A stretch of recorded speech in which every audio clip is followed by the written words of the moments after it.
This is ACOFAE.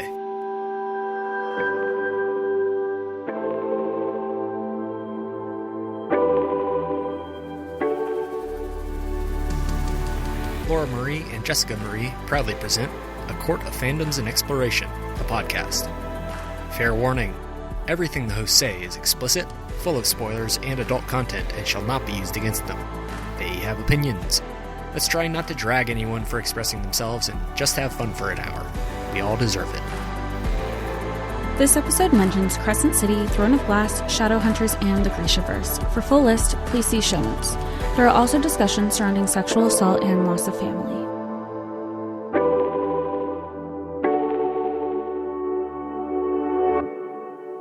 Hi, everybody, and welcome to A Court of Fandoms and Exploration, your weekly deep dive into the YA literature and fandoms that we love. I'm Laura Marie. And I'm Jessica Marie.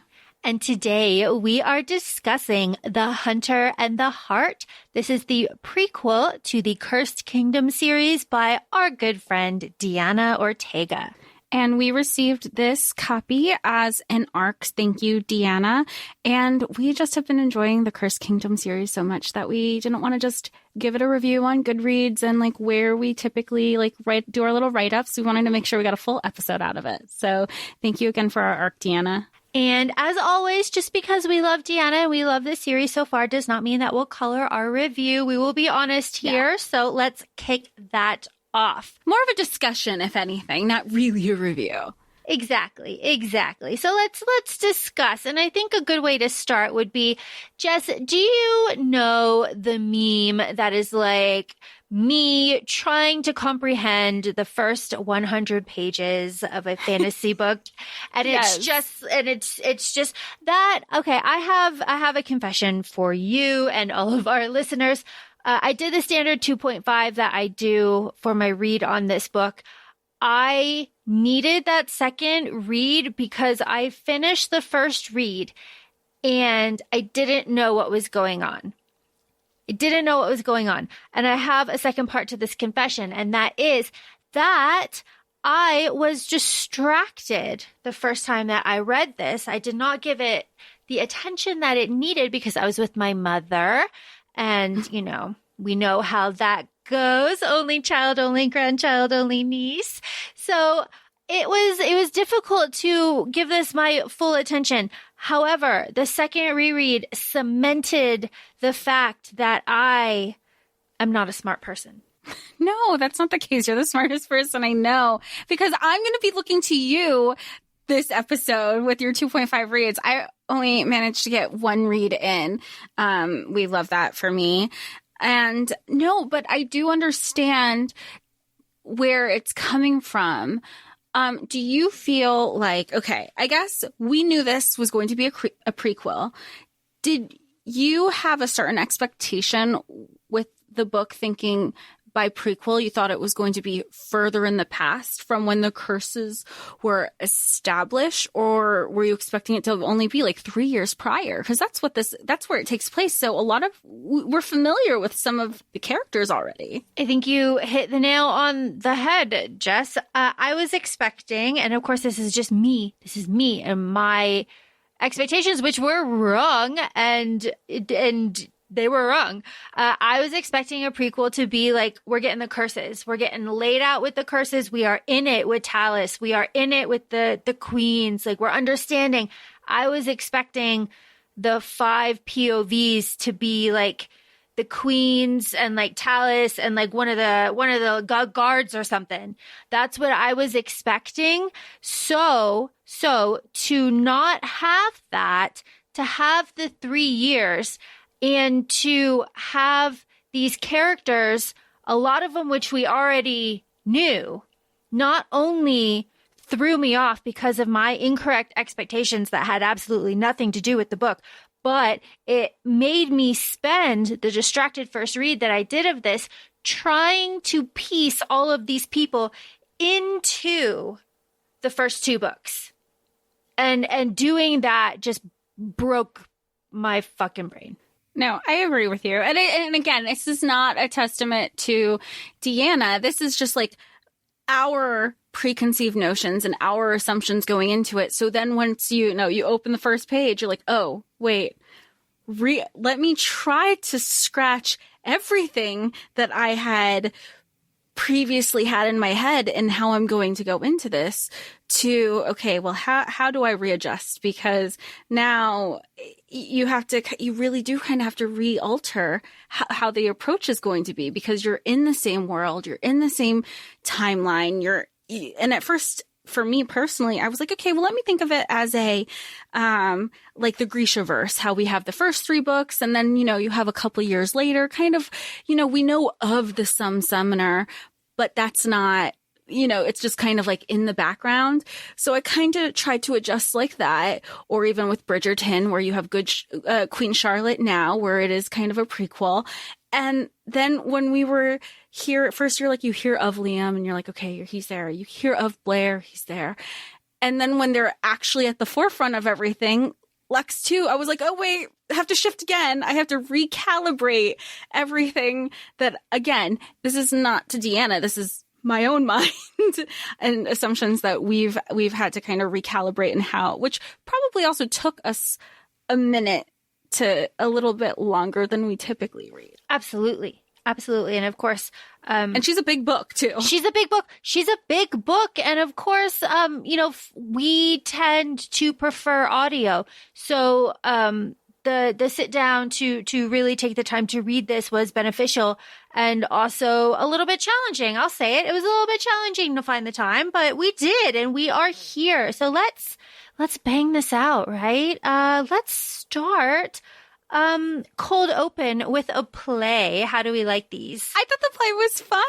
It's super fun. So knowing what we know, we have to assume that this play is the play that is the old lady advisor who's in love with Blair is finally making the play, and knowing that Blair is like the narrator makes it all just a little bit more fun and funny.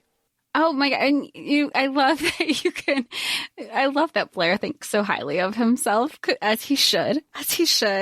And even when he breaks the narrator character into his character, it's so fun, and it reads that way too. You're like, cause it could be read as if it was written for the narrator to say all these things, but knowing that it's Blair, you're like, oh, Blair. No wonder, Janice, I was smitten with you. Liam, too.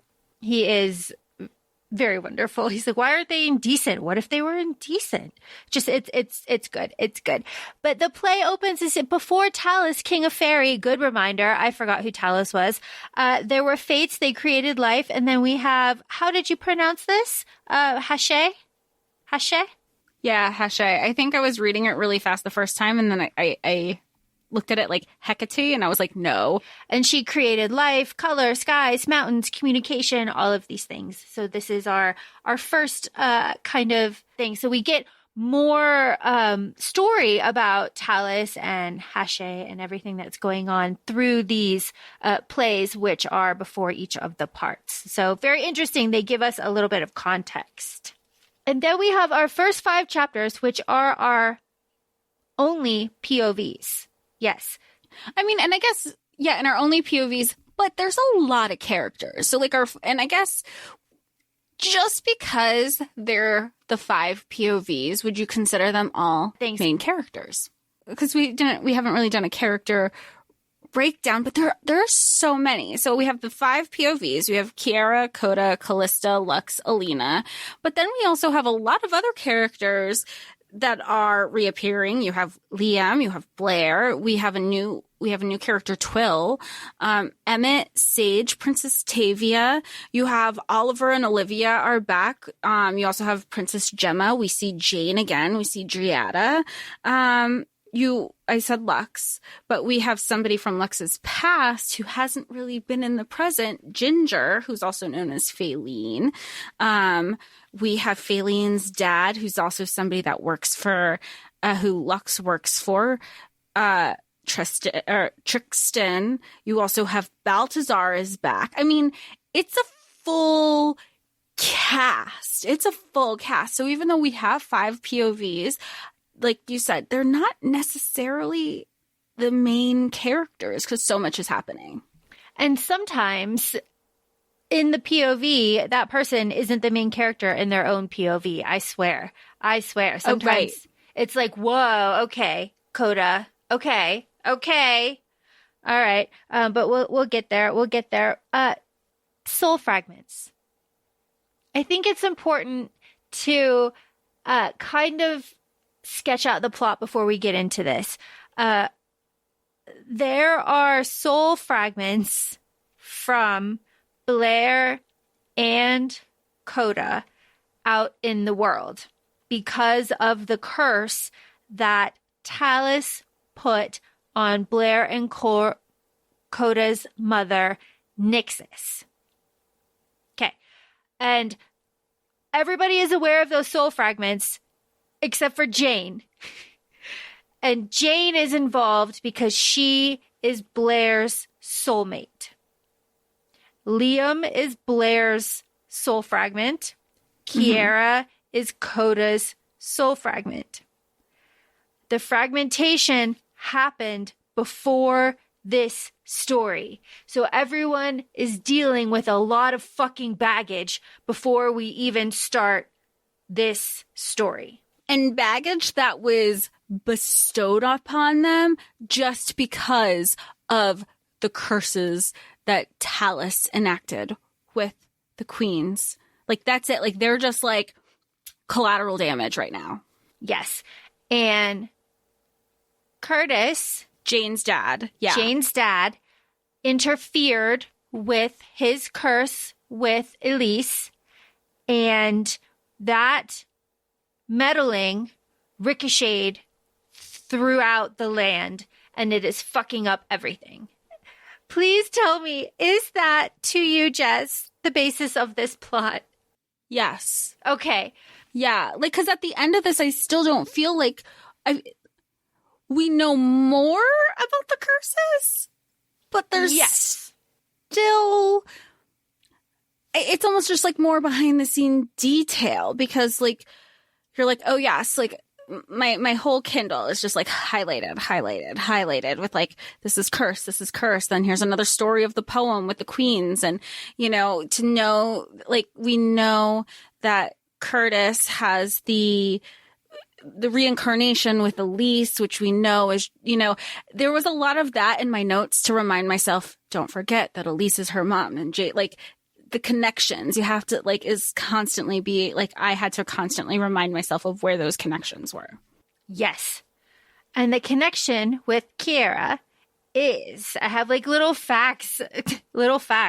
Kiera, first chapter, she's late for her work call. She is on a mission from the advisors. She has 2 missions. The advisors from Caldaro want her as a general of Caldaro to go to Lunasa and kill Balthazar. Yep. But they don't know that she knows that Balthazar cannot be killed because in order for Balthazar to be killed, Liam needs to be killed. And Liam can't be killed because, or like Jane has to die in order for Liam to die. No. Wait, I'm confused. Liam can't die because he has to be killed only by Jane. But only by Jane. Okay, which is what we know from Shadows and Lies, yes. And the blood oath connecting Balthazar and Liam is double, like another connection. Mm-hmm. So Blair, King Blair, love him, sends Kiera with a secondary mission, and that is disregard the advisor's mission and kill Jane. Because let's keep Liam in our life and let's destroy fate. Let's fuck everything up and let's kill Jane so that Liam can live a full life and maybe we can thwart something of this curse. But how? Okay, so I know we're gonna jump around, but like, poor Blair, right? He's like, I need you to kill my soulmate. Because this is where we know, because before, like, and here's also, this is like, this is like, there were parts there I was reading this where, you know, where you had me read all of the Infernal Device, I'm sorry, all of, the Immortal Instruments. And then you had me go into the Infernal Devices, and I started Clockwork Angel, and I just started crying because I knew that we were in the future, and then we came to the past. So I knew that, sorry, tons of Shadowhunter spoilers here. That Will was like, oh my gosh, if we're in the 1800s and we were just into the 2000s, that means that like chronologically, he's not going to exist forever. So there were parts in this book where I was like, oh my God, we haven't met these people. Oh my God, we haven't met them in book 1 or 2. Does that mean by the end of this book that X, Y, and Z doesn't exist? That threw me. That was like definitely in the back of my mind as I was reading this, because like we said, Blair's already like, she's my soulmate. But then we're like, you piece it together and you're like, wait, but we know she's alive in books 1 and 2. So some missions aren't being successful here yet. So then it was just like piecing it together. Exactly. Just piecing it together. And the piecing it together was the part that really like took me a long time in the first reread. But, you know, we'll get there. We'll get there. Kiara still, she has knee pain from a battle. We'll talk about it, Coda. And Kiara's chapter basically is her just trying to get to a work call so that she can get into the palace and become, you know, a worker to get close to Balthazar and Jane. And Balthazar actually sees her in a fight and hires her on the spot. So hooray. Moving on to Coda. Coda, I am so conflicted with Coda. I can't stand his chapters because of the way he's just panting over Callista, who tells him over and over again to leave her the fuck alone. But also, she enjoys that attention. And that's real. That's some real shit. He's a lovesick puppy over her, but Callista also knows the bigger picture. We know, we love a bigger picture girly, because she does that a lot here. She does it at the end of the book where she's like, don't you fucking dare. Or she understands the whole unrequited love. Like, she's telling him no, not because she doesn't love him. It's because she knows like fates are involved, and she knows that there's somebody else for him, and she's been given the name. She's seen the person. She knows everything, and she can't tell him this. And so she's definitely like, you know what? Like, and what did they say? The timeline. She's like, she turned him away 75 years ago. And because of like magic and fae and all the stuff, that's their background. They live for a very long time. She's not, like, she just understands that she has to kind of like push it down and push him away. And he's like, I'll give up my powers. I'll give up my title. Please just have me. Like, that'll get rid of the curse. And she's like, no, you're a fucking idiot. And then he's like, she doesn't think I'm worthy because I don't have a title. No, that's not what any of this is. No, it's not. It's not. And Coda kind of admits that he's like toxic, because when he's talking to Blair in this like intro chapter, he's like, you know, Blair, that's why you need to be king, because I would give up fucking everything for Callista, like anything, you know, she is my soulmate. She is everything. So like Coda's insistence on defying fate and an insistence that he knows more than fate. He knows that Callista is his mate. Drove me fucking nuts every single time I saw his name. Meanwhile, you have Blair here actually knowing that Jane is his mate. And he's like, like, you know, especially with the Blair that we have learned to grow, learned to know and love, this is a hard decision he's had to make like 3 years ago. And I mean, obviously that hasn't, you know, happened because we're in present day and we know what's happening currently. But for him to make that decision then, and then constantly kind of being this jovial person, like the life of the party when he's dealing with some deeper shit, like, I love Blair. I like him more now. I love him so much, especially since the advisors, and we learn all about the advisor council and how they're out to get him and that whole situation. Oh, when he was with Kapoor and he was like, are you admitting treason? And everyone's like, oh, damn, we've never seen this side. Mm-hmm. And all the generals are like, we have. It's like, bet. Oh. What do we have? We have Callista. Callista starts off with a vision of Alina in the water. So right away, we know that Callista has a connection with Alina. Alina, whose chapter has not come up yet. Alina is Coda's soulmate. Yeah. That is what it is. And Alina has had a shitty life. But Callista is frustrated because she's still in love with Coda, and she fucks Twill and calls out Coda's name.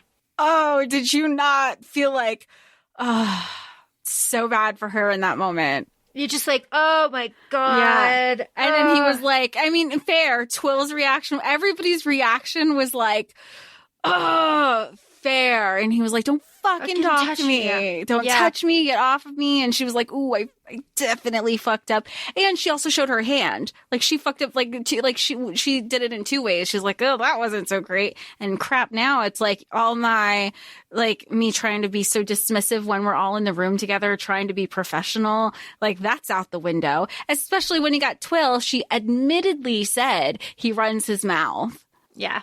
Yeah. And he's hot. And he's got power, and he's got, like, wind power. Oh, he has the elemental powers, or it's like wind and fire and, like, it was good. It was hot. It was hot till it wasn't. But. Yep.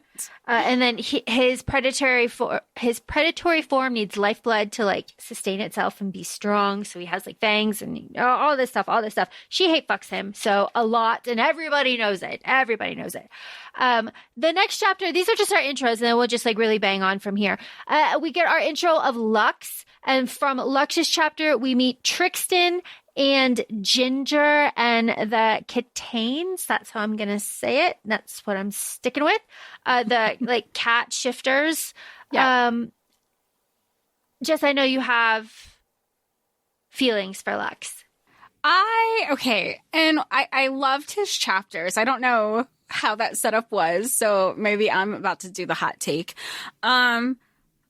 I loved him so much that I could have done without his chapters in this book just to have a full novella with Lux all the time. That's and I loved him. I loved his relationship with Ginger. It's another shifter that I didn't see coming. Like, that's Deanna's thing. So, and I love it. I love it for us. It was, Ginger was their family house cat that just kept coming, the girl, his family, his daughters brought home. And then he was like, yeah, it warmed on me too, because I wouldn't catch it if it comes in. And then you find out that it's kind of his companion in a way. And maybe like a vengeance companion throughout this book, you can say, because, Ginger, as in her cat shifter form, it was just kind of the family cat. And we learn that Lux's family was murdered, his two daughters and his wife. And they say, like, he, like a lot of stories, he's putting a lot of the blame on himself. He feels responsible, and now he's out for blood. He's out for vengeance. He wants, it was very Gerard Butler, and law-abiding citizen. He's like, and we're gonna fucking make him pay, and it doesn't matter. And Ginger was there with him too, and understands that love, because this was also the closest thing to a family that she had, in the chosen family concept, that she got to choose these people who she loved and loved her, unknowing of who she was and of her background. And they have been on the road hunting Lux's family's killers for 8 months at this point.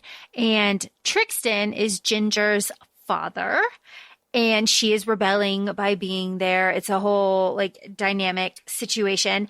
And the deal that is struck is Lux will find a girl that Trixton is looking for. The twist being that girl is Phalene's sister. Betrayals ensue later, but we will get there. I agree with you. Strike these chapters, all of Lux's chapters from this book, put them in a novella so that I can love on them the way that they need to be loved on, and also so that I can focus a little bit more on the, like, plot story here, because I know all of this will connect, but my brain is really mushy. No, I'm with you there. Yeah. But I love it. But I do, like, again, I love, like, I just want to, like, a hyper focus. Like, if I reread this book, I would reread it without reading the Lux chapters and then go back and reread Lux chapters as one, because I do, like, I love his dynamic again, and we'll get into it too. I love his dynamic with Ginger. I love her dynamic with him. I like that they kind of call each other, like, hold themselves accountable. There's a line where she kind of like, she's like, you don't realize how powerful I am, and shows her, like, in her Kitane form. And he's like, she's like basically choking him against the wall. Like, and he says, he's like, oh, my dick is twitching. This is great. And he's like, oh, and it twice, or it did it again or something. And all I could think of was the Taylor Swift lyric of, like, boys only want love when it's torture. and I just came back from the Taylor Swift concert. So it's very fresh. It was like, oh, yeah, it was like very, like, in my Swiftie vibes. I love it. Oh my gosh. Okay, last intro chapter is Alina. Alina is with Queen Orabella in Wayland, and she has to keep tabs on Princess Octavia, and they really end up in the library. They have a kind of strange dynamic. Yeah. Yeah, and I know that Alina, she says, like, she was trying to act like, I don't remember the exact verbiage, but she goes, like, she basically tried to act like she was a dumb bodyguard of sorts, personal guard, like, no thoughts, just air in her mind. And then Princess Tavia walked in on her studying and, like, trying to understand maps, because obviously Alina has other plans up her sleeves and she needs access to certain things, and they've never really talked about it, but they kind of, there's like this understanding between the two that Tavia and Alina are going to, oh, come to the library with me, oh, I need your help with doing this, under this guise that Alina is more than she leads others to believe, but Tavia's onto her about it. Yeah, Tavia's like, hey, turn out your pockets. What are we doing here? What are we doing here? Because Alina is stealing crystals and selling them at the Vanishing Market because she has plans to get out. She feels eyes on her. She feels the other under her skin kind of crawling. She feels that her year of safety in Wayland is coming to an end, so she has to get out of there.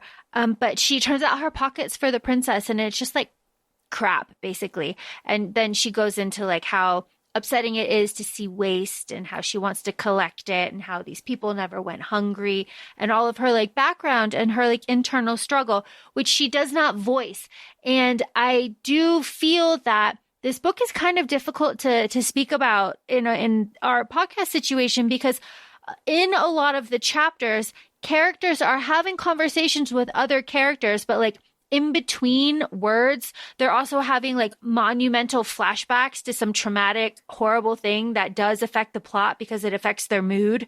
So it is difficult in that way to kind of cover everything, but we're gonna give it our best. To see a lot of the internal dialogue here that's consistent with like how like those flashbacks help us understand the characters a little bit more here, but to have like the conversations that we typically have because the actions aren't happening because it's internal dialogue of flashbacks. We have a little timeline here. 3 weeks. The boat that Jane and Corey are going to be on, that whole plot that we know that happened, is going to be there in 3 weeks. So the market's going to be there. There's lots of people. Everything's happening, all that stuff.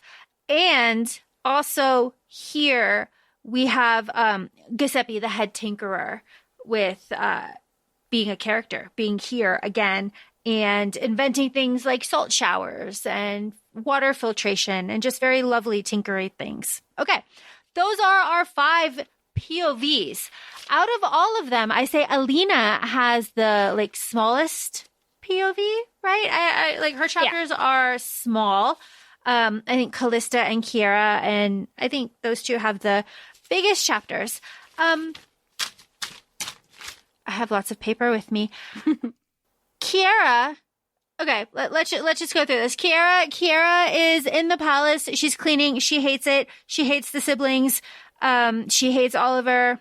Balthazar has put her in royal service. She's been there for 3 weeks. She's trying to get her mission together. It's just not working. She's trying to figure out like what's going on with the siblings. Like she's essentially casing the place and trying to find a mark and trying to figure out how she can accomplish fucking something because she's bored as hell. And this boredom leads her to want to steal Kieran's journal and also to fucking mouth off to Gemma right away and be like, hey, what is this about the stable boy? Stable boy wants to talk to you. All of that. Well, she says it because she knows the stable boy is hooking up with her brother too. So she's like, let me just, you know what? I don't have any drama in my life. How about I make some drama? And she does in front of both of them. Yeah. And then she's like, what are you talking about? She's like, the trip you're going on. And Kieran's like, what trip? She's like, the trip. And it's very fun how like quickly Gemma and Kiera are like, oh, okay.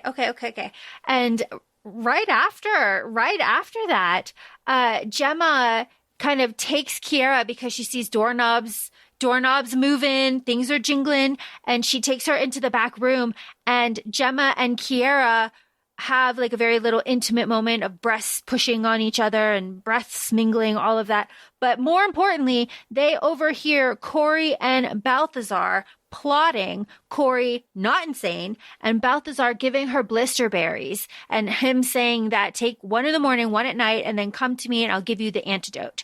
It's like, what?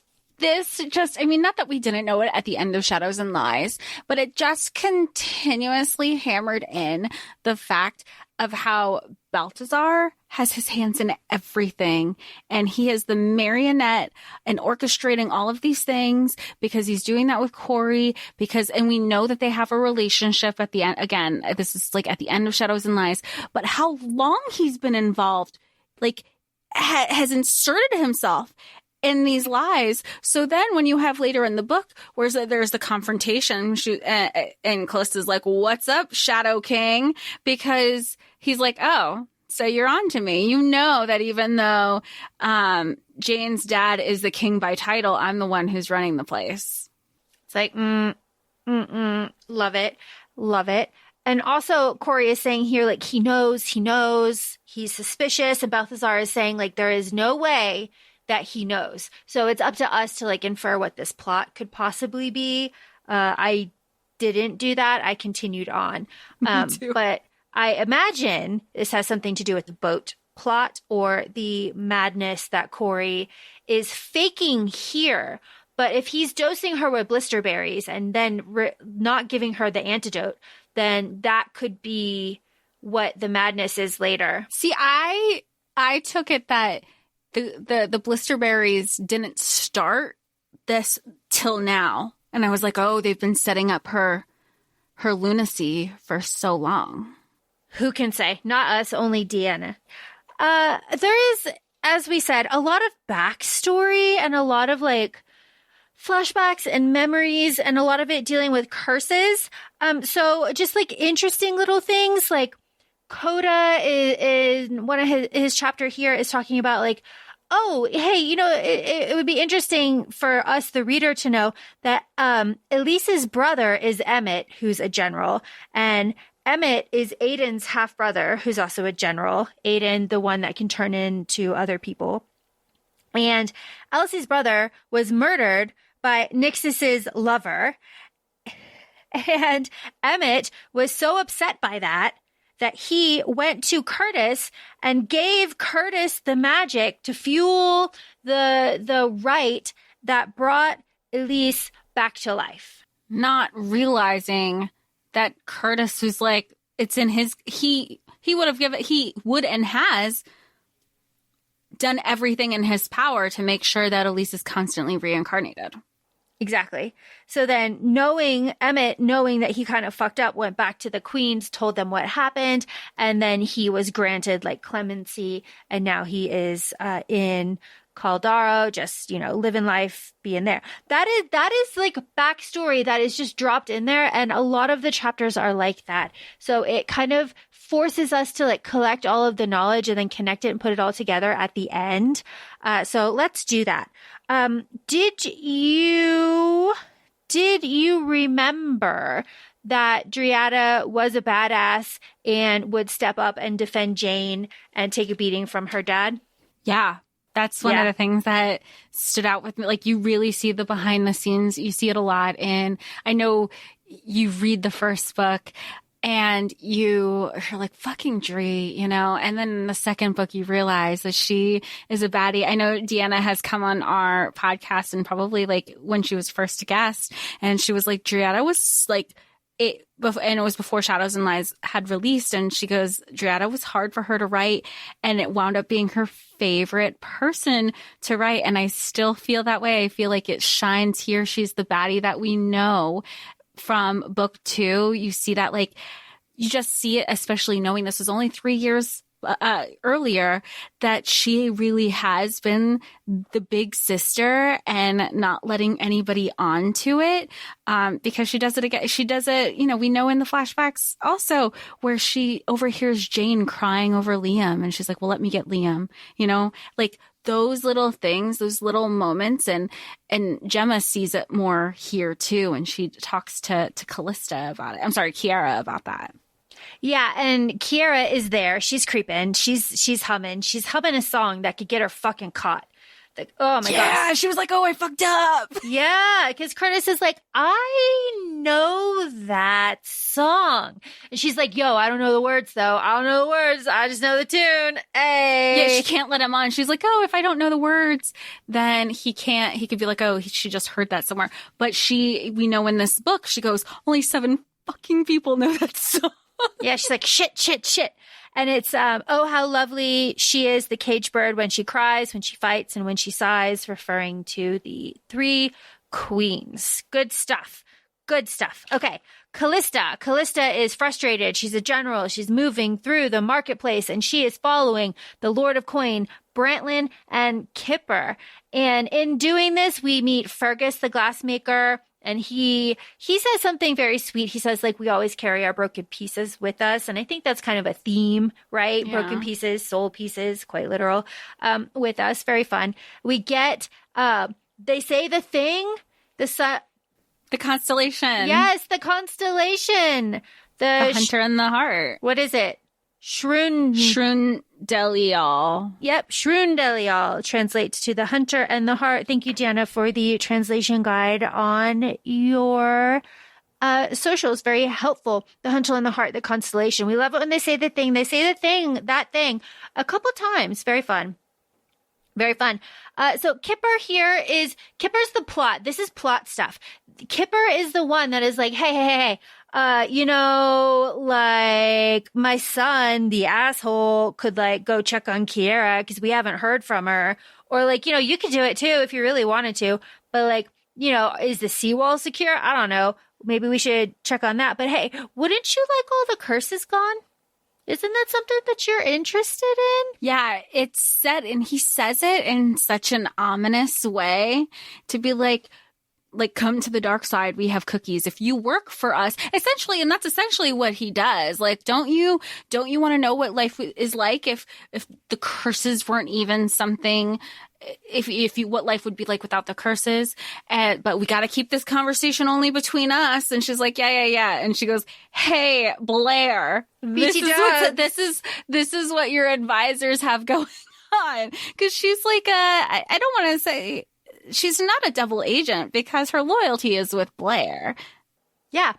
But she still like, she goes on the mission. She wants to figure out what's going on. She does feel that Kipper is playing her, but Blair is like, hey, you, Callista, and Coda, my brother, your ex-fiance, are the only two people that are going to go on this trip. The two of you are going to go together and deal with your shit. Goodbye, go. And they are basically on the horse trip from hell for the rest of the book. And this is after the fact that she's hooked up with Twill. And this is after, we didn't even talk about this because it's really just glossed over because it's just like one Coda chapter, that after all of that, she goes, oh, I hope he doesn't tell anybody. Twill tells Aiden, and they're all like, doing like war general stuff with Blair. And Aiden's like, hey, so remember that time you called Coda's name out when you were fucking Twill? And Coda's like, oh my God, you thought of me. Oh my God, you thought of me. And everyone's like, I'm going to fucking kill you. And so now Blair knows all that. And he's like, aw, that's cute. Y'all still love each other. Bye. And pairs them off together. And he's like, Coda, don't bring it up. Don't bring it up. Like, don't be an asshole about this. He's a good brother. He's a good brother. Blair is so wonderful. He's wonderful. Moving on. Alina, I think it's important to say that Alina was raised in an orphanage and her early memories are of Liam. Let's just go ahead and say it. It's Liam. They were little terror kids together. They ran around. They stole. They were very good friends. And they were in a sticky spot once and she thought he left her and he came back and got her. But then he did eventually abandon her and steal all of their collected loot. I think it's important just to say that because Alina's background is scattered throughout these chapters in very little pieces. You just don't learn a lot about her. So I think collected information all at once is a little bit better. Then we are up to a Lux chapter, and it is in this Lux chapter where Ginger is killing this guy Jonas before Jonas can talk and give them any sort of clues. And it is here where Ginger says the line that sits in Lux's head and kind of sits in our head as the reader, because they use it later on. It's never underestimate the lengths that I'll go to protect my family. That is what Ginger is saying. And in the moment, Lux is thinking it refers to them and I did too. Mm-hmm. You were like, oh, this could be something. But she's talking about her sister. Yeah. No, well, yeah. In hindsight, but reading it, knowing the how involved she was with Lux's family, you were like, oh, they're on the same page here. Yep, they're on the same page here. And no, even with what I like, even in their conversations, that he's they were going to get answers because that's always what happens. Everybody's willing to give the answers when something's and she unalives the guy Jonas. He's like, he's about to say something, and she's like, okay, well, why are you going to harp on it now? We can't go back. He's dead. And yeah. So you can on to the next. Yeah, he is dead. And that fight, they end up fighting there and a little bit later, but still in that situation. And Lux says you know what? Maybe you killed him. Maybe you've been here the whole fucking time to throw me off. Maybe you killed my family. And Ginger's die. Fucking die. That is unacceptable bullshit. Oh, this is the part where she because he goes to strangle her. And she goes, next time that you're choking me, it better be because you're either killing me or fucking me. Yep. We love it. Speaking of fucking, Kiara sees Liam and Jane in the garden. And this is major plot because Liam just can't shut his mouth around Jane. Obviously, he's head over heels in love. We know this always madly. Kiara hears Liam say to Jane, I will love you with any face long past when the heart in this chest stops beating. And Kiara's like, shut the fuck up. You're saying that's the whole plot. Liam, that's the plot. Why are you saying the plot? You told her without telling her and she's not gonna know? She's just like, you dumb puppy love boy. Why did you Why? say? And Liam doesn't know. Okay, so we also have the background that we know that Liam and Kiara know each other, but at this point Liam doesn't know that Kiara's here. Right, because it is interesting that people are talking to each other, but they're not talking to each other. Do you know what I mean? Yeah, it is a very tangled web that we weave here. I guess we can like quickly, Callista and Coda. Callista feels ill when the wraiths, I can't say that word very easily, the wraiths attack. The wraiths have pearlescent boats and they are like warriors and they're fae and they drain magic from like the land and the people. And Callista has a very physical reaction to that. She gets like unspeakably ill, and it happened last time. So good to know. And they are going through the Heartwood to go to the ruins. That is their trip, their horse trip from hell. Meanwhile, Alina is kidnapped at the market trying to sell the crystals. Good stuff. And sorry. No, I just noted that this is it's a travel chapter. And the important thing to note with the crystals that Alina has been kind of pilfering is that these crystals are specific. They are counted. They have inventory, even when they're in the wall. Like they are counted at the beginning of the day. And so she's making it a point for the crystals that she has been taking to be in hidden areas. And wasn't Alina the one? She was like, "Oh, I'll fuck a security guard, one of the guards of the tunnels, so she can get them." And she's kind of found where the unsupervised crystals are. So when they're drilling on one side, they're falling out of the walls on another. So she's taking those. And that's also, you're led to believe when Tavia wanted to look into her bag, crystals were going to be there, but they weren't. We know this. There were only 3 items. Most people would consider them, not valuable. But this is where Alina is kidnapped by the water sprite because of the loopholes that we know come with magic and words, where she was like, "You said you were going to give me the money, blah, blah, blah." And he goes, "No, we said your life would be changed." There was no specifics on how that would be. She assumed it was going to be through coin and gold. Never assume you make an ass out of you and me. Coin and gold, all of this is a good transition because it is found out that the Alistairs have kidnapped Alina. That's at the very end. But branching from that, our very fun Callista. Callista has a memory in one of her chapters. Callista is giving this memory to Kiera. Jess, you and I talked earlier. This is like a flashback within a flashback within a chapter. Callista is talking about how Kiera means so much to her. She was there when Kiera was a baby. She loves Kiera, and Coda hates Kiera and everything that she represents. So Kiera comes to Callista and is like, what happened? And Callista's like, do you really want to see like how far all of this extends? So Callista, who has the sight, casts this memory, and the memory is like way deep. It's way deep. We have Mags, we have Jaren, and we have Arena. Queen Arena, right there. Queen Arena. Mags, we see her later. And they are fleeing from King Maveri. Arena is giving birth. Mags, her mother, takes the baby and runs. Jaren tries to like fight off everybody. Wild shit. So Kiera gets to watch her grandmother run off with her while her mother presumably dies and her grandfather dies. She gets to see that vision. That is wild shit. Yeah, the traumatic birth that was her entering this world, and us knowing during this flashback, this is how the soul, like Coda's soul fragment, came to be.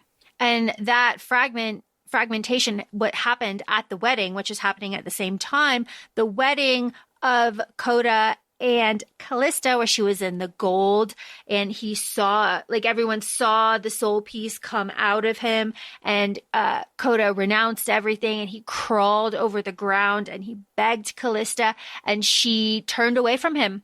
And she was like, there is someone else who is perfect for you, someone else who will love you and is made for you. I will not stand in the way of fate. And the arrogant fucking Coda will stand in the way of fate. And it really bothers me. Yeah, it does. Well, and she even said, well, he tries to be like, you're going to let them dictate how, like, our lives. And she's like, yeah. And if anything, they do it like, she even has her own internal dialogue saying, you know what? Like, they taunt me. They didn't just tell me that there's another person. They've showed me. I know who it is. This is so awkward because, you know, I think she is a good person. And this sucks because now there is no going back. Yeah.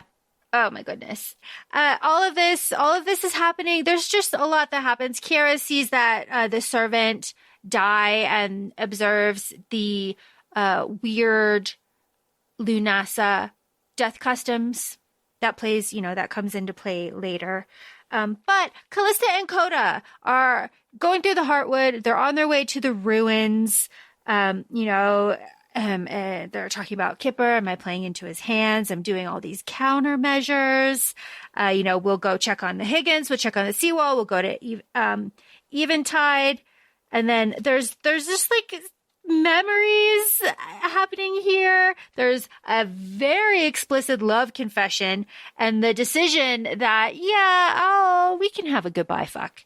I respect the hell out of Callista being like, yeah, we can do that. Yeah. Okay. Yeah. Totally respect it. She's like, one more time won't hurt her. At which point she's having not even flashbacks, but like current visions ish of Alina, but then we get a confession in Coda's chapter that he drugged her. Yeah. That he drugged her. And then he's like, what's happening? I didn't think this was going to happen from like me drugging her canteen. What am I going to do? Dude, you fucked up. You're a healer. You know what to do. Shut up. But then he was like, I can't heal her. And she even wakes up like, you're an idiot.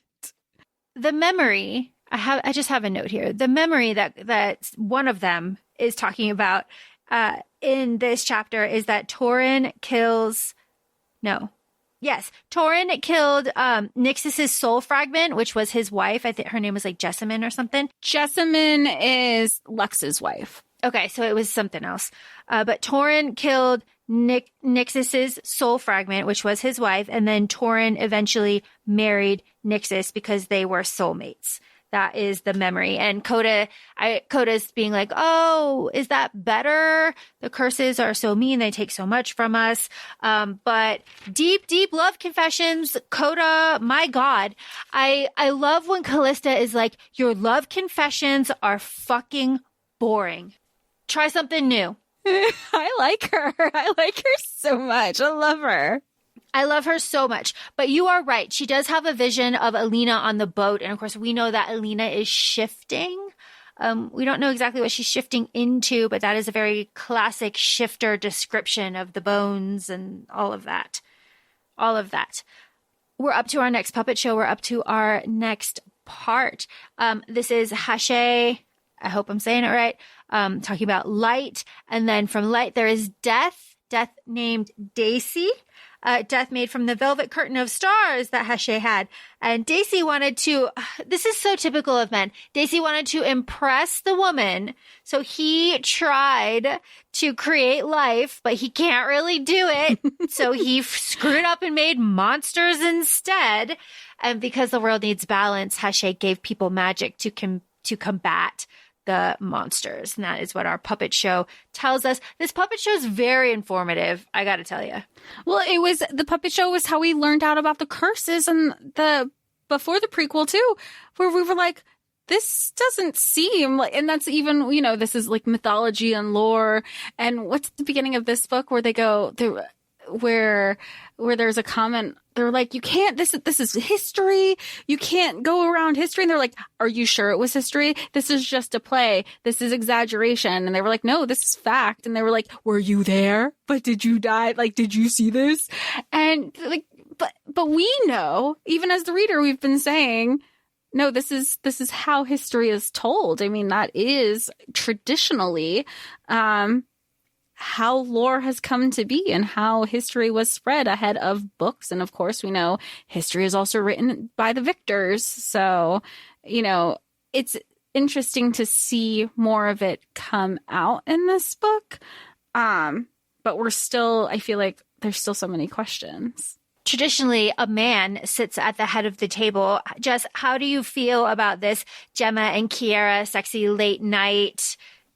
I like when Kiera's like, oh, you're like playing pretend. You look like you want to be in a position of power. I love their banter. And Gemma's in denial. Gemma is straight up in denial of her attraction to Kiera. And Kiera has always been attracted to her, but she's, it's the whole pretend, like, oh, I'm just going to use it under a different guise that it's supposed to, I have to get something out of it. Like, it's really just to lure her so I could get information.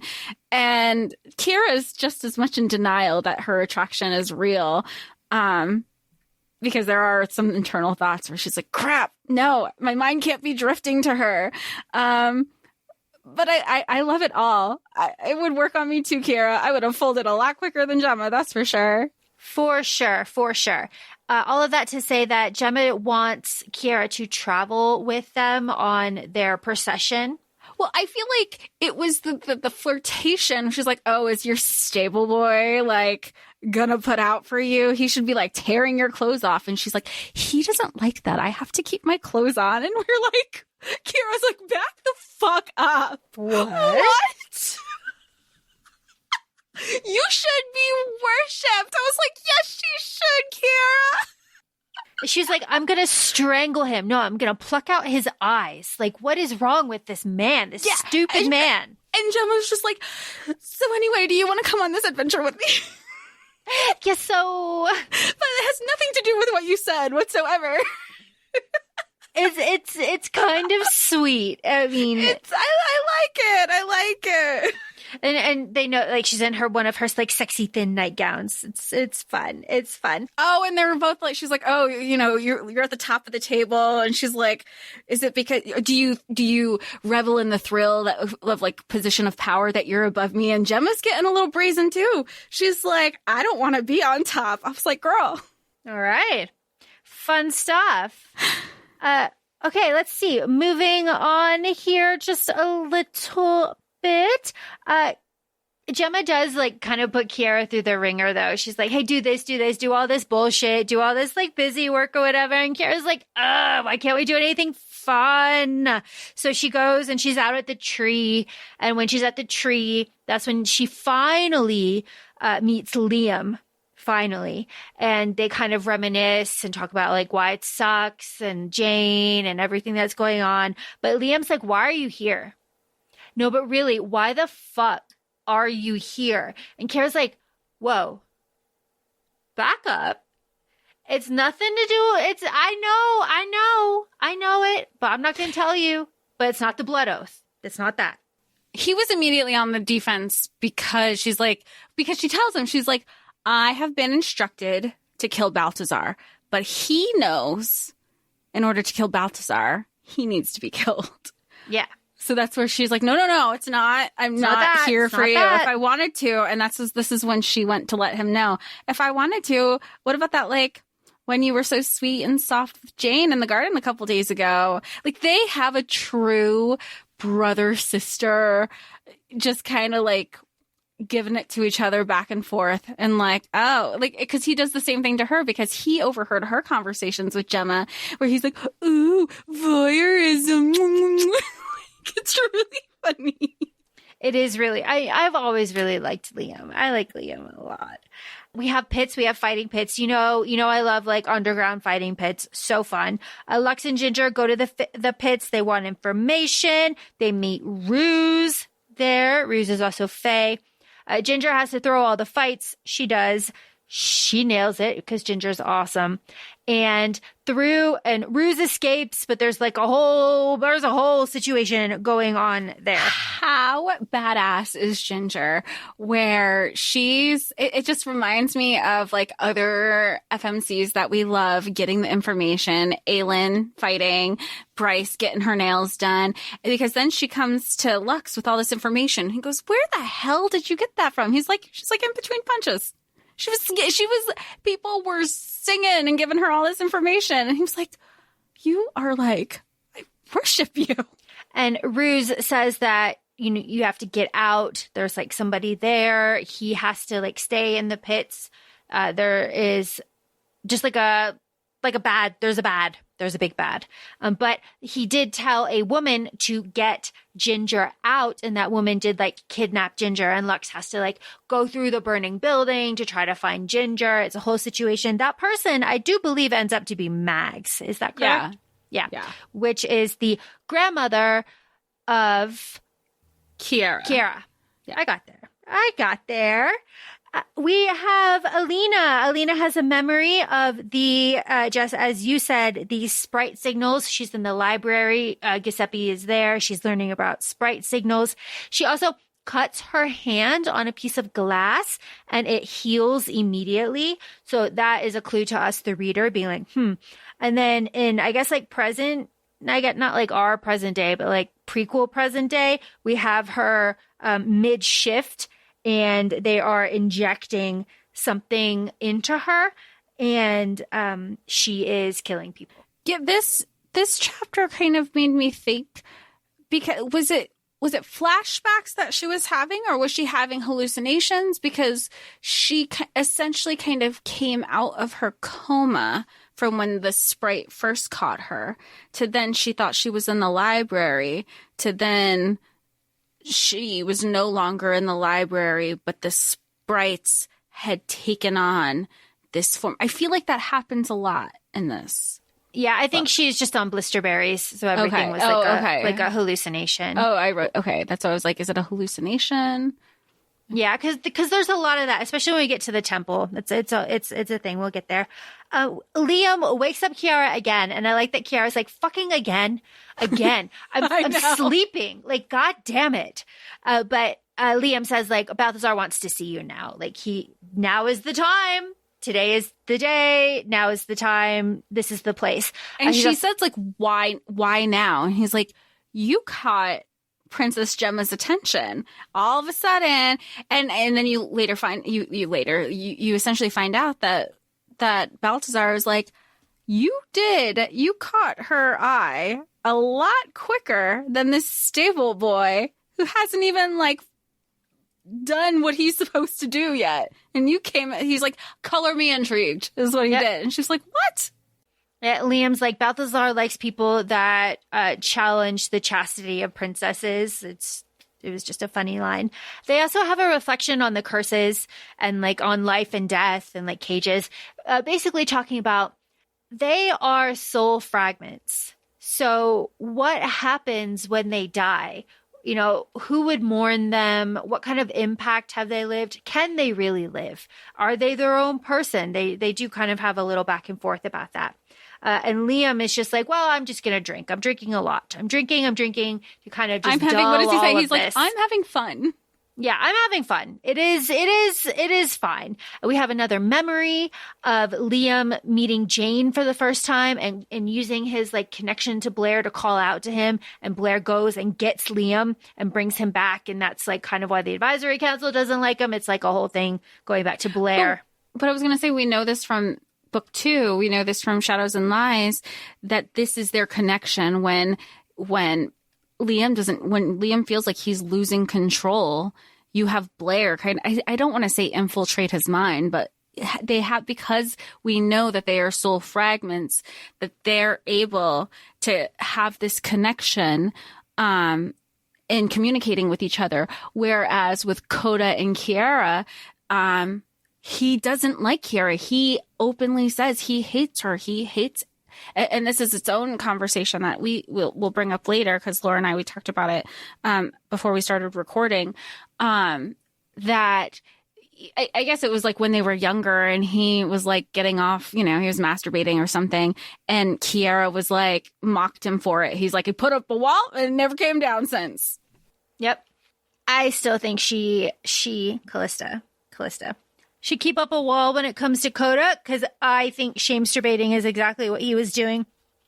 But let me tell you, color me fuck all confused when Callista's chapter here and she wakes up and that is not Coda, that is Twill.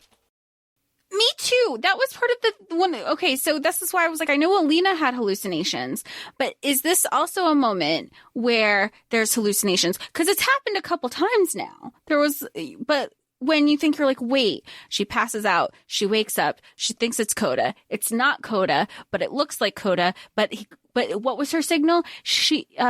Twill says, Cal, run. And she was like, this isn't Coda. Yeah. There's only one person who calls me Cal, and it's Twill. Yep. Should mention they're on one horse together. They do fight about this.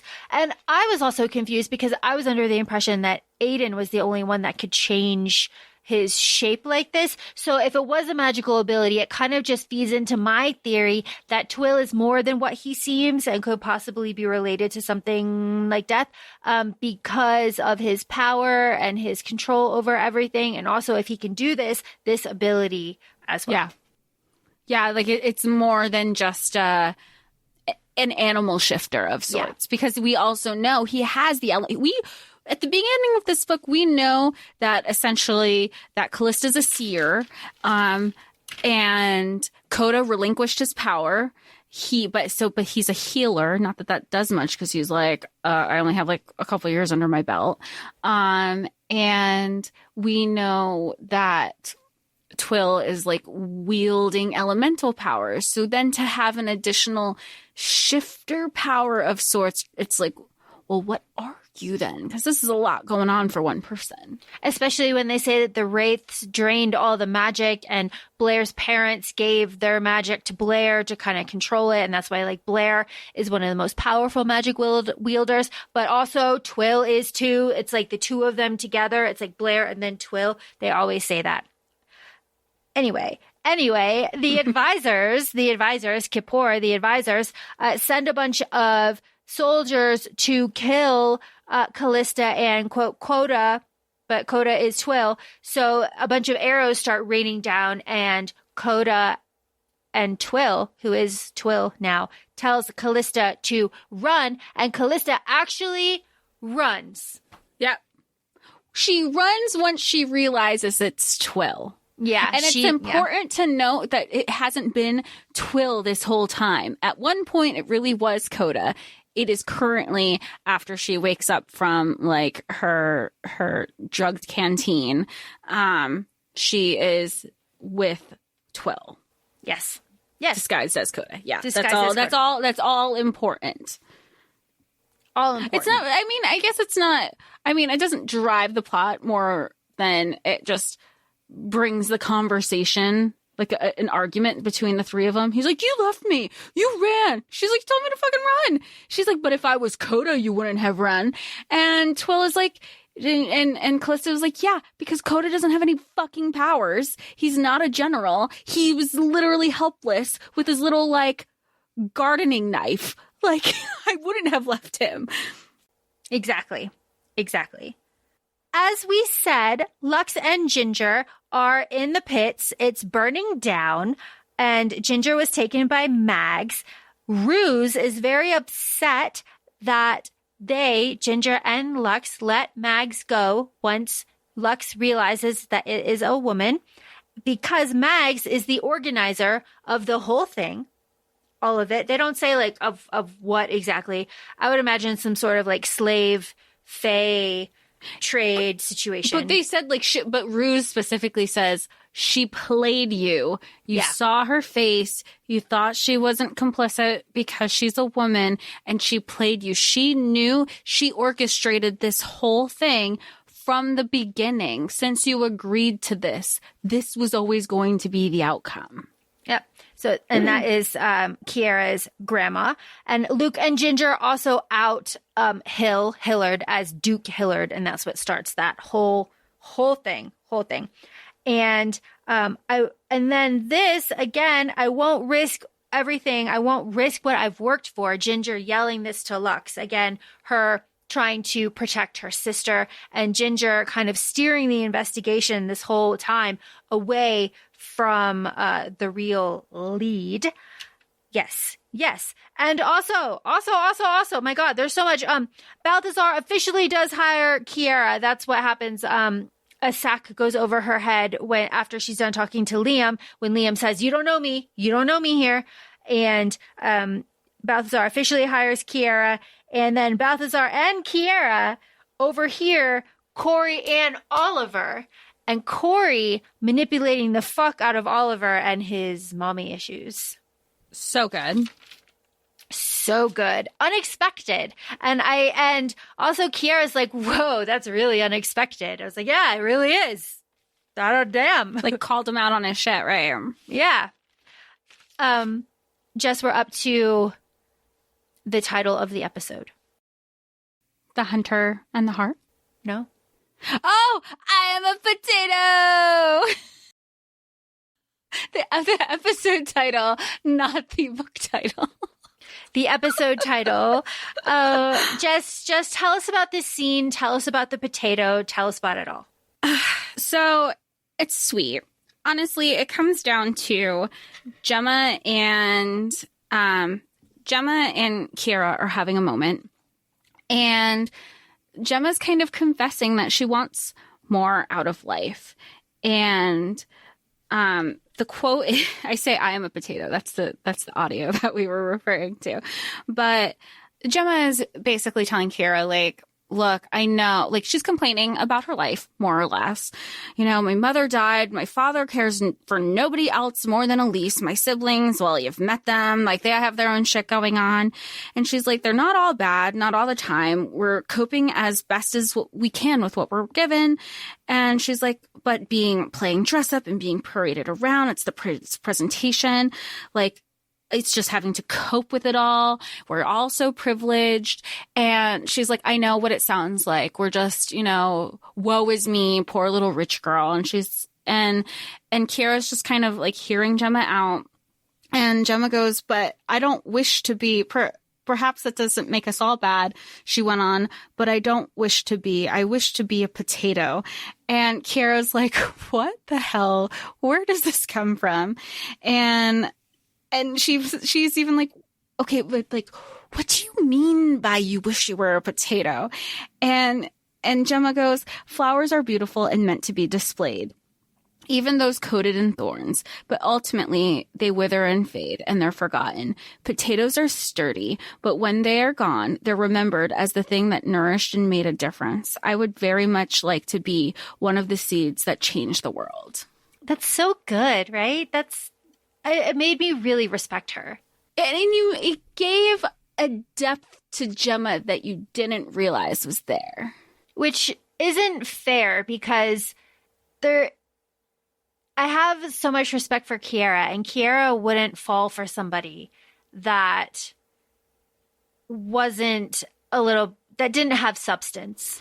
Well, and that comes out in their conversations that they had, because Gemma's like, when they're like exchanging little secrets, and she goes, why me? I've followed you. I've trailed you. You didn't see me, but I saw you. And the one thing that I couldn't really wrap my head around was, out of all of us, all the siblings, why me? And Kiera says, you know, when you were aware of your surroundings enough, and you hid us, but you stayed long enough not to run and go like, oh, we got to get out of here. You wanted to know what was going on. And that was something that caught my attention. We should also mention that Kiera has her hair done and is wearing gold powder. And it's a very sweet moment between them. Really love it. And they're on procession. We should mention that they're yes. on procession now. They are traveling. And it is now that Kiera goes to a bar with Liam, because they are camped and they can go to a nice like Lunasa bar. It's a whole thing. So that is the setting. So Kiera has this very sweet moment with Gemma. Gemma has to go meet the son and the mother with Balthazar. While they're doing that, Kiara and Liam go to the bar where they see Duke Tilby passed out cold, and the little girl comes in and says that they're calling for an assembly. And then we have another memory of Faye can't use talismans easily because it makes them sick and you can recover over time. And Nixus's love... Wait, what does my note say? Nixus figured out why using talismans made Faye sick, but she never told anybody what happened, and no one could figure it out. So helpful, very helpful, Nixus, very helpful. Thanks for that. And an assembly is when the government lines everybody up and does a test to see, like an iron test, to see if you're Fae or not, if there's been a sighting. So that is all happening. That sucks. And Liam takes Kiara out of the bar. He's like, we can't fucking be here. We can't fucking be here. And Kiara's like, you need to tell me what an assembly is right now. I think when I started reading this third book, I forgot that there is a breakdown in the fate. Like, I don't remember. And that this is just like, I have a terrible memory sometimes. I didn't remember Liam was Fae until this book. I don't know if it was let out, if we knew that and I just forgot. But I remember thinking, wait, he's Fae? Oh, yeah. Liam is Fae because Liam is the one that cast the memory charm on the mother. The whole Balthazar's like, Ma, that whole thing. Callista finally... Well, first, Callista finally makes it to Nikana, the tree in the pool with the door and the wayward and Laszlo and the inn, all that. Very beautiful. And then she was like, is Coda here? Like, am I actually going to see Coda? And they were like, oh yeah, he's been waiting for you. Yeah, and Laszlo's like, I'm very distracted. Fern had a litter. We don't know what that is at the Sage Elk Tavern. Fern, what is that? But the Waywatch is like, hey, Coda's there. They fuck. Matching tattoos. They have matching tattoos, which tells me that Callista glamours it so that her tattoo is invisible, because even Kiara was like, oh, you have tattoos. I've never seen those before in the memory. But here they specifically say that they're like touching their matching tattoos that they got on their wedding day. She glamours a lot of the stuff that have to do with Coda, because even Coda says, like, I know she still wears my mother's ring. She's never given it back. And every now and then her glamour slips and I can see it, but nobody else can see it. And she's still wearing like the thing that he gave her. I guess, like, I'm assuming his mother's ring was like her engagement ring to him. And I think it's worth mentioning that Callista mentions the land sprites here, the Nuri Rin. They are invisible hands. And when she is describing the entrance to Nikana and the Sage Elk Tavern and all of this, it's just another reminder to us that sprites are real. They exist. They have a language and they are chaotic. And so they're like Twill and Well, Twill shows that they fuck, and then Twill's like, bang, bang, bang, not in the fun way. And he's like, hey, you left me for dead. He finally catches up with them because he was out in the back trying to fight off the people, like the shooters, I don't know what to call them, who the advisory had sent after them. And he was like, hey, y'all, was that fun? Great. Good for you. I'm here. You left me for dead. I bet you the sex wasn't as good as when it's with me. And where am I going to sleep? Yep. Also, fix me. I have an arrow in me. Yeah. Yep. Oh, and also Coda drugged you. Oh, yeah. This is how she finds out. Because because she's saying, like, how did you do that? I thought you were Coda. Like, she was trying to, it was interesting. He was like, it's no different than what he did to you. And she was like, wait, what? She's like, what? And then he's like, yeah, I'm going to stay because also I used my power and I doused the whole like inn and village and fucking like gasoline and stuff. And I'm going to fucking light it up if you don't let me stay. And then he creates a one bed trope. Oh, and then he finger fucks her, right? And makes her stare at Coda while he does it. and is like, hey, let's make this messy. Like, I kind of like him for it. And Callista's like, I am a monster, but I want them both. And Twill is like, I like it. Twill's like, oh, you like that? You like what I do to you? He's like, wait, you're thinking about both of us. No. And he's like, I will not share. But I will give Deanna credit. She's always good at giving it. She's very good at, why is she making us choose? She's like, because I'm not. I love it. It was good. And then she waits and sleeping, goes like to get the scent off of her. It was good. She says that she's a monster. I say, why choose? So exactly. Why choose? It is revealed to us now that Alina, we said it earlier, but Alina has been taken by the Alistar family. They are the rulers of Ellesmere, and Alina is to wed Arias, Alistar, the prince. So, good information, good to know. Jess, did you expect? No. Did you expect Lux to leave Ginger when it was revealed about her sister and Trixton and all of that, the third Catane, that fight? Did you expect Lux to say, you know what? Screw you, Ginger. Give me the fucking name.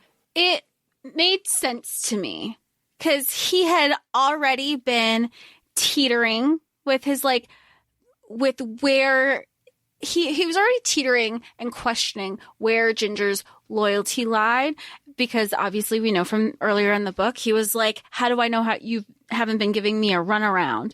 And then when it's revealed that it was never, that he was like, I don't feel like you're doing this to find my family's murderer. You're being self-serving. His whole MO this whole time that we know from Lux is that he's running on vengeance and he's running on emotion, and that's what's driving him. And he even says in the pit, he was like, what's really cool about not having anybody you care or love about, you can't take that away. So like, when there's nothing left to lose, you have nothing left to lose in your decisions. And he just kind of felt like this wasn't the first time that he was getting duped over emotionally from Ginger. So it makes sense where he's like, give me the name. Because the only person who's looking out for him is himself. Yes. There is absolutely no one. Even though I would argue that like Ginger says, like, I'm helping, like, I've been helping you, you're trying, it's more, you need to live, you can live they can be happy, all of that stuff. She would argue that she was helping him, but I agree. When Lux was like, give me the fucking name, I was like, oh, this is business. This is Lux. This is the Lux that we meet in the next books. Yeah, because again, this is 3 years ahead of the books that we've read. And so now he's been hardened. We can jump ahead a little bit for a second. And, that the name is Balthazar, because of fucking course it is. It's always Balthazar. And he's like, he even goes to Balthazar, I don't know why I'm here, but your name was given to me, so let's talk. Yeah. And Balthazar, again, because he's orchestrating everything, it's almost like, oh, that's cute. You think you made the decision to be here. I wanted you to be one of my hitmen, basically, like one of my mercenaries. You do what I say. You're not your own person. You don't get to pick your hits. And he tries to negotiate that too. I say he. Lux tries to be like, I get final say. You give me a person and I'll tell you yes or no. Balthazar's like, that's not how this works. It's not how this works. That's not how any of this works. This sex scene between Kara and Gemma works quite well, I would say. I really love the exquisite wonder line. Excellent. And Gemma is upset because Driada was chosen to wed Lady Ysric's son. But after their sex scene, which was very lovely, we have the confession that Gemma wanted Kiara to come with her on the trip because Curtis whores out his children and she wanted protection if the son was going to rape her that night. Like that's what that was, because of the way that like she sent her out. She's like, if it come back, the timing of it, like Gemma kind of timed it the right way, but she didn't get chosen. So she was feeling lonely. She has all of these emotions. And then it is after this confession that Curtis whores out his children, and that, Dreada really stepped in for Jane and all of this stuff, that Kiara's like, hey, you got a cloak? Give it to me. Is it red? Awesome. It hides the blood. I'm going to murder all these fucking people. Let's go. And I love that. I love that. I love Kiara. I love that we're just getting more of her and Gemma's relationship, these softer moments, and just like the vulnerability that they're sharing there. At least Gemma is. Well, Kiara's sharing a little. I do feel like Kiara has like an acts of service kind of situation, because she always wants to prove herself. And she says, like, I don't know what I'm trying to prove. I don't know who I'm trying to prove it to. Maybe just to prove that I lived and that I had a life. And that's reflected later in her dying words. But all good stuff. And I like that, it's gather the guards that you trust. We're going to set a fucking scene. Like, everybody's making it up. It's raiders. It's just one woman. Puppet show number three. We have, this is 550 years of the great right of Talus wanting power. After Talus has gotten the power, 550 years of the great right, very wonderful. He has conquered all of the things. He's conquered beasts. He's conquered all of these things. He has not conquered love. So he sets out to find brides. But during the rite, this is the part where I had to sit down and really focus. So here's the thing. Talus went out with all of these people to gain power and conquer death, essentially, and kill all of these beasts. And he said, hey, if you give me the head of a beast, you're a noble. If you give me the heart of a beast, I will make you a shield, like my personal guard. And hey, I'm also going to do experiments and shit and transform myself into a predatory form. And that angered Daisy Death, who was like, the fuck, dude, that's my old MO. You can't go ahead, start making things. I make crappy things. You can't make crappy things too. What? But Death is angry on the side. And then we have the story of the brides.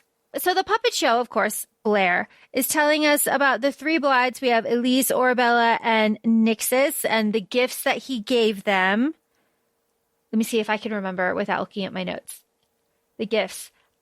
Jane's mom got the sword because she is not stubborn, willful. Orabella sighs. She got the crown. And Blair's mom is Nixis, and Nixis got a necklace. I had to use a little alliteration there. Ha! Oh. I got it. Haha, fun. My other note says that because it's a play, it's a puppet show, the music when Orabella took her crown was not hopeful. It was dreadful music when she left to be with her guard. It wasn't hopeful. It was dreadful because they had a bad relationship. Because first loves aren't always your true loves. That is true. Yes, that is true. And okay, so Talus gave them gifts imbued with his magic. And then those gifts were given to the men. And because those gifts were given to the men were given little bits of power because of them. And Talus wanted it to be that way so that the heirs would all be legitimate and have power, and the heirs would fight and drive the women apart. That was his end goal. It's fucked up. Is this also because, and now I'm going to go back to the beginning of the book. Remember where they're talking about the generals, and the generals don't own anything because the advisors try to say oh, generals don't own anything because that'll be perceived as warlords in our territory. But really, I feel that it has something to do with where we are with the curses and giving them something. Or maybe I'm just trying to make a connection out of nothing. No, you're probably right. I told you, I have said our brains are a little bit mushy. I know mine's a little mushy. Mm-hmm. So if there are connections that we're not making up, just be kind to us, please. Because I'm going to make a connection right now. We have talked about Lux going to Balthazar. We have talked about Lux going to Balthazar and we had Trixton's recommendation and him being hired, all of that stuff. Jess, you recap that beautifully.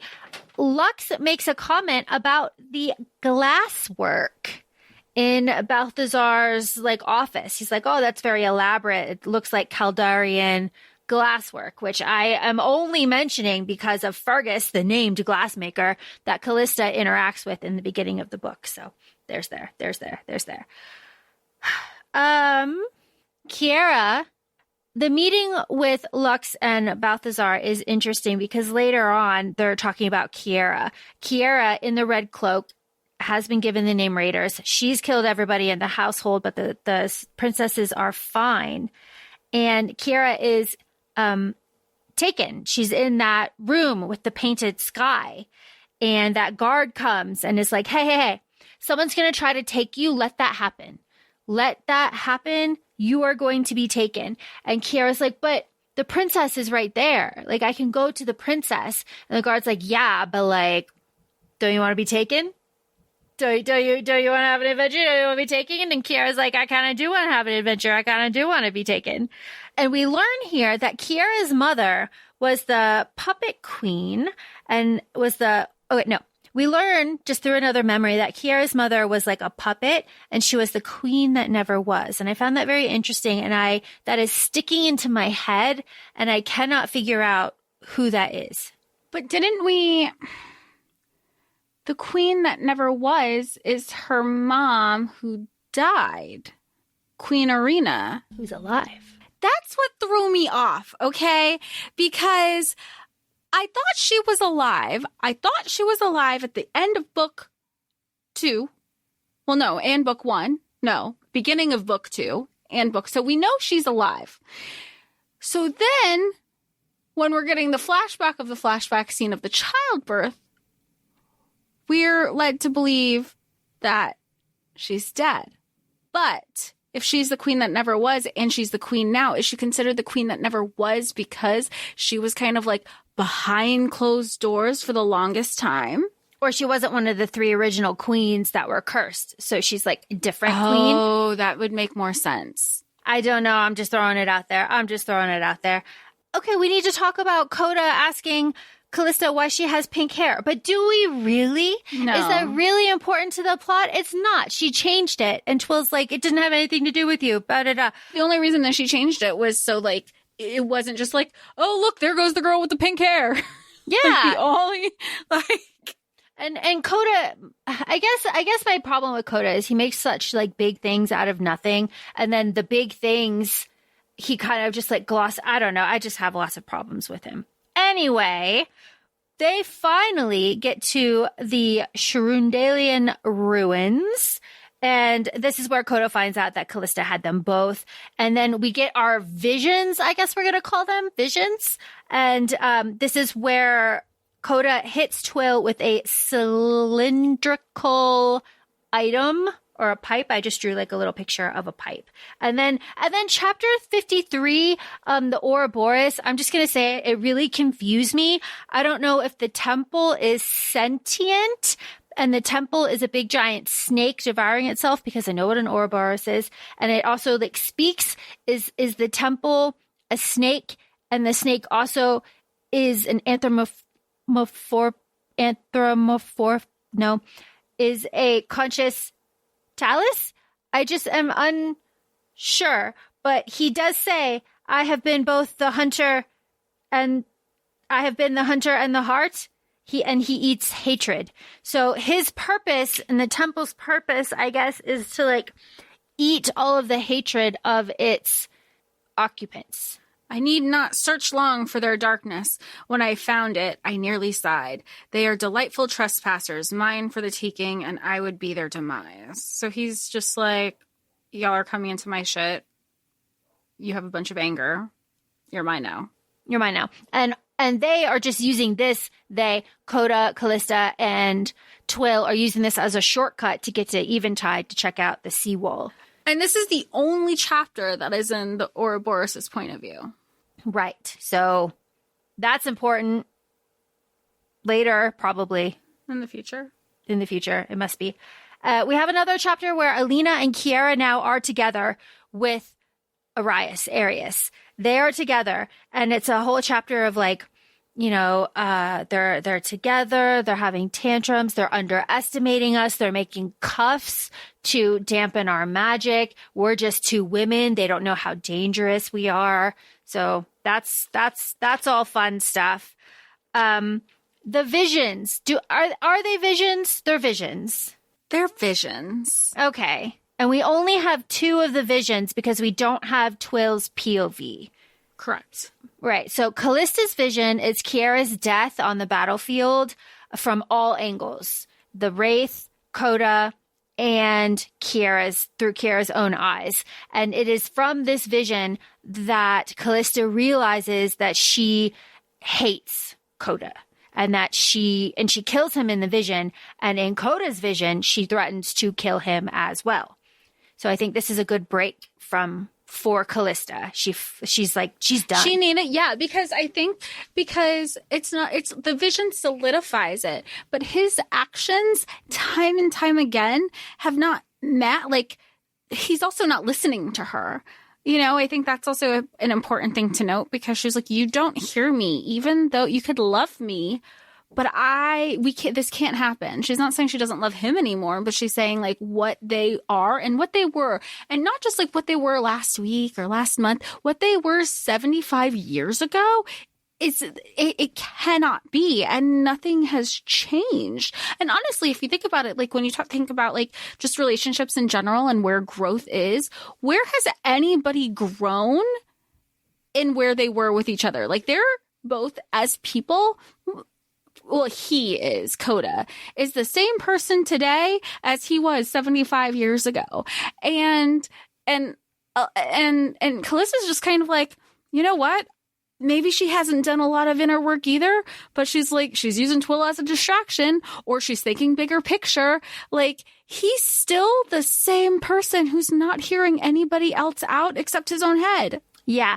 And even when she tells him over and over and over again, and her, like, obviously Callista's like not totally in the right, her actions too, but it is this vision that really just like does a solid break for her. I'm proud of her for that. Coda's vision, he's got his mom, Callista, and Kiera in cages. Talus is there. Of course, Coda has this like, he blames Talus for everything, even though like Talus didn't have anything to do with the way that things have ricocheted through the generations. That wasn't his intention. That is Curtis's consequence ricocheting through everybody else's curses because he fucked with his own curse. Yeah, it all comes down to Curtis, really, because like, yes, the curses were already there, but because of Curtis's actions is what have kind of, yeah, like what you were saying, it's ricocheted all the other curses into how it's evolved now. If Curtis never did any of it, but like also where Coda, you could probably like justify Coda as like go to the source of the problem, like we've talked about in like Legendborn, where she's like, okay, or in book 2, where like don't go to the first person, go all the way back, go all the way to. So I feel like maybe that's where Coda's coming from. Like, even if, you know, if this didn't happen, it all started with you.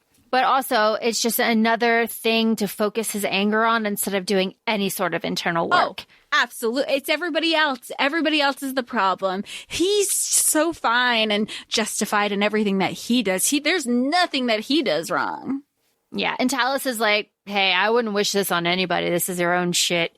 And Talus says, like, you and I are the same. We both love women who want us to let them go and who want nothing to do with us. He's like, I'll let go of mine. You know, goodbye to your mom. You need to pick now. Pick a woman to choose. Do you want Callista or Kiera? And Callista's like, she's pissed. He hesitated. He hesitated after year again, 75 years. I'm going to stress it because we have the timeline.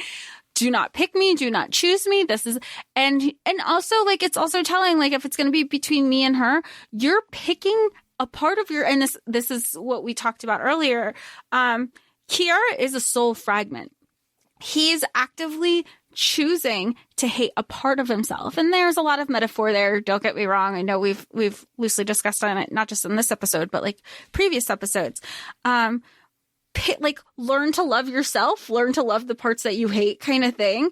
And even when he hesitated, she's like, fuck you and the horse you rode in on, you're dead to me. How dare you? Like, she's absolutely. And he's like, oh, I think she's mad at me. Yeah. Yeah. I think she's mad.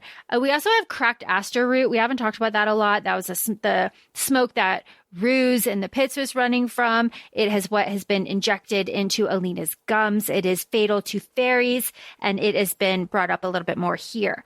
After Coda's like vision and he like blacks out or whatever, Callista is like there. She's awake. She's like, what the fuck is going on? Twill comes running out. His lower half is covered in blood. He's dragging Coda. He's like, tell them you claim me. Tell them you claim me. You have to tell them right now. His like skin is cracking. His eyes are black. There's like all this power rolling off of him. And Callista's like, what the absolute fuck? It's just us here. There's nobody else. But yes, I claim you. I claim you. I claim you. And after all of that, Callista, as you said, Jess, unglamours her finger and throws that ring back at Coda and is like, we are fucking done. Fuck you and die. And she walks off with Twill. Was that very satisfying for you? It was very satisfying for me for personal reasons. I know you did. Personal reasons, I have done something very similar and it was very satisfying. All right. Where are we? Lux is captured. Lux is captured by Blair and Coda because he was sent by Balthazar to go talk to them because the man that killed his family is being protected by the advisors of Caldaro. Yes, I got it. And Lux wants the information. He wants all of this information. And in between all of that, Twill betrays Callista, drugs her, puts her on a boat, and takes her to Ellesmere, where Kiara and Alina are with Alistair. Right? Yeah, he goes, I wouldn't let her catch her bearings until we get into the castle. She's not very fond of Ellesmere. It was Twill. The bastard had betrayed me. I was so bummed. I was like, Twill, I was rooting for you. I wasn't at first, but I think you came back around a little bit. And now I'm upset again. But maybe it's just because after the way that Coda was pissing us off, you're just like, come on. Yeah. Better. We have Blair finally giving us the backstory on how Sloane, the horse, Jet, got to Jane. It was great. That was so great. And Lux reports to Sloane. I love it. Good stuff. Everybody's working together. And I love that Lux still made it about himself. Instead of like, Balthazar has his hands in everything. But Lux is like, my number one is me. I'm going to find out one way or the other he's still in a way orchestrating his, the agreement that him and Balthazar kind of have without Balthazar knowing. And that agreement for Balthazar is you can go kill the guy, go kill the name that they give you with this aster root. With the aster root. And Lux is like, okay, the name is Cassian Dower, and that is Tessa's husband from the books. And Lux kills Cassian in front of Tessa and the children. And that's kind of how that ends. And you're just like, oh, damn. Once you like make those connections, you're like, oh, yes, damn. Okay. Because then you go back to the first two books and he's been at those houses with everybody. Yeah. You're like, oh, fuck. All right. But now this is the end of the book. The betrayals. Twill. Kipper wanted the name of Coda's mate to kind of like spur him to take back the throne, to kind of like really claim his kingship again. And Callista's like, you did not. I let it slip fucking one time. Did you do it? He's like, I fucking did it. I did it. I fucked up. I'm sorry. And then we get Alina, and Alina wakes up, and Arena Alistar is there, and she is very nervous. She's very upset. And Arias is there. He's like, all right, the test worked. We can start experimenting now. And again, we have bracelets and cuffs to block magic. We don't know what any of that means.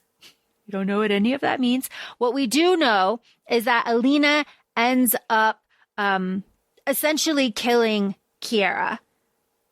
And in that moment, Coda connects with Kiera, and he feels like shame and regret. And he finally understands that she is him and he should have loved her.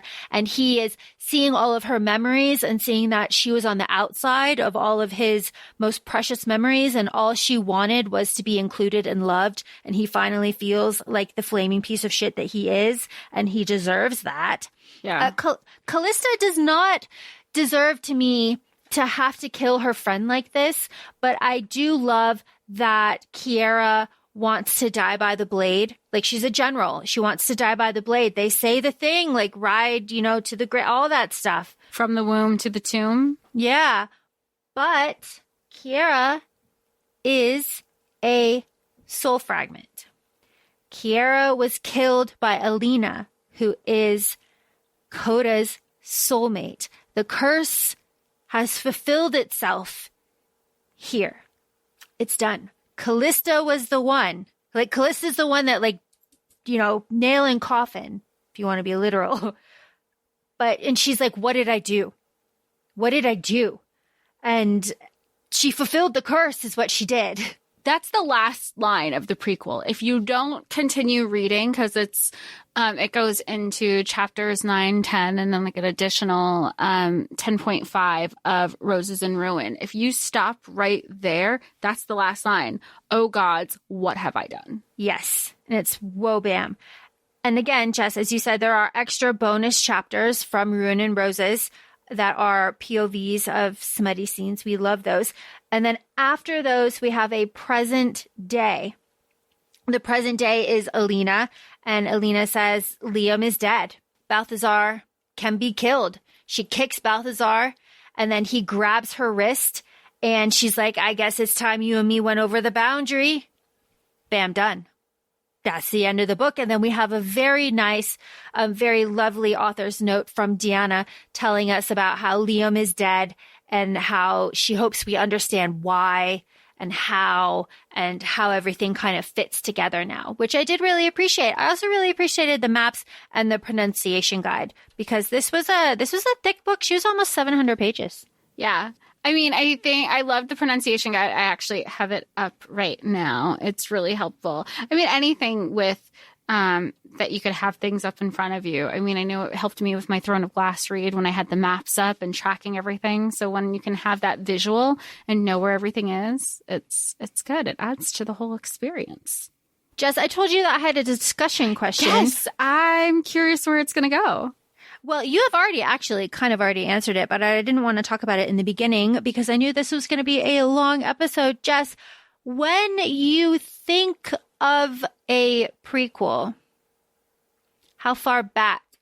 I mean, in our fantasy reads that we've been discussing, I'm thinking hundreds of years. Like, that's usually where I'm thinking. I mean, and that's specifically related to the fantasy books that we've covered on the podcast. And I mean, even like I say historically, like even if you think of Game of Thrones and the TV show, I haven't watched the series, but I have watched House of the Dragon, and you've given me insight where you're like, this is all before, like way before where we are, quote unquote, present day. So I think that's kind of, again, just like a maybe we said it in this episode, it was my assumption, and I made an ass out of everybody, including myself, with having that, just like that preconceived notion of where I was going to be in a prequel. You? What? Well, my follow-up to that would be, what then would you call something that takes place just a little bit before the main chunk of your story? It's still called a prequel. Yeah, but is there a better word? I think I'd have to sit on that, because what it is, I mean, it is what it's called. It is a prequel. It's anything before is a pre. It's hard, you know. Listeners, if you have a word that you think works better, please let us know. This is just very interesting for all of us. Let's see, wrap up discussion. Jess, who's your favorite character, and did you have a favorite scene? Callista, I think, is hands my favorite. down. Me too. Yeah, Callista's my favorite character. I don't think I have a favorite scene. I have to sit on it because, true to form, it's been a while. I finished this book and we started recording, so I haven't really had time to simmer with anything yet the way you did, with the exception of I Am a Potato. Or I Wish to Be a Potato. I Wish to Be a Potato is my favorite scene. My favorite character is Callista. And my second favorite scene would be You Can't Have Both, But I Just Did. I just did.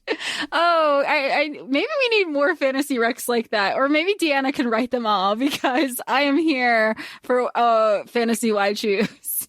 Love a fantasy wide shoes. Absolutely excellent. Very good. Would recommend. Yeah. You have to read the other two. Good God, read the other two. That's okay. Quick question before we wrap up. Would you recommend reading it in the order in which the author released these, or could you see reading the prequel first and then going into everything? I could see both ways. I could see both ways. I could see going with the prequel first and having like a foundational knowledge and then going through everything else with new eyes. I think that would be really interesting and fun. And if someone does that, I would really love to know what they think. Yeah, because I think that it could, maybe that would just set somebody up differently than how we went into the third one. Yeah, absolutely. Absolutely. So thanks for joining us for this episode. You can feel free to follow us on Instagram. We're at ACOFAE Podcast. We're also both on TikTok at ACOFAE Laura and ACOFAE Jessica. Thanks for joining, and we hope to hear from y'all soon. Thanks. Bye. Bye.